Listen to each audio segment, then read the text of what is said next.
So now we're going to look at some reports. The first report we're going to look at is in the BI platform. It's called the Check Threat Assessment Completion Report.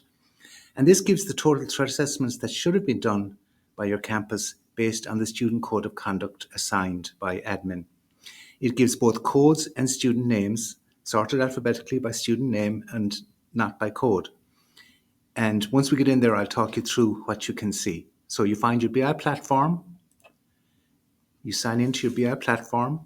Once you're in the student with your ID, you're going to go to student information, then you're going to find discipline, and then you're going to look at your campus summaries. Now, campus summaries is used for both the two reports I'm going to show you today, the Check Threat Assessment Report and the year-to-date Threat Assessment Report by code.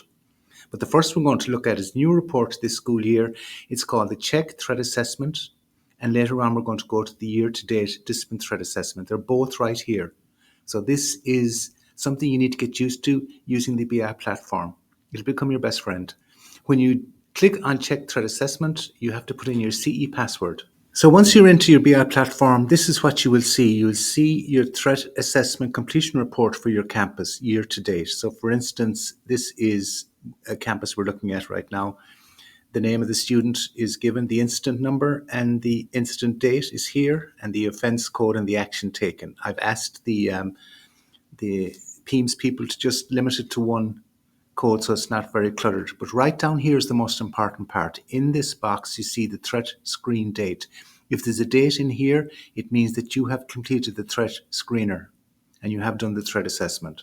If it's blank, like here for this student, it means that this has not been completed and you need to do a threat assessment within 24 hours, if possible, from the time of the discipline incident.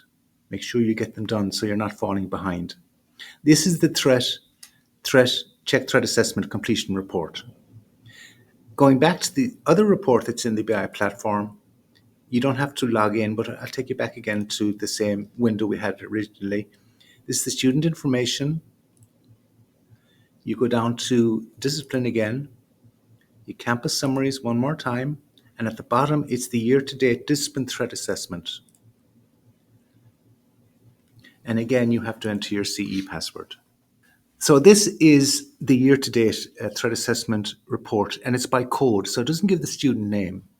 So that's why the first report, the completion report, is necessary, because you can see the code and you can also see the student name.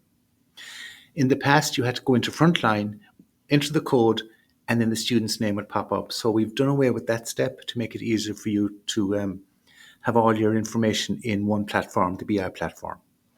So again, it tells you when you're doing threat assessments that you have so many that have violated these codes that trigger the threat assessment. You look at this number of offences.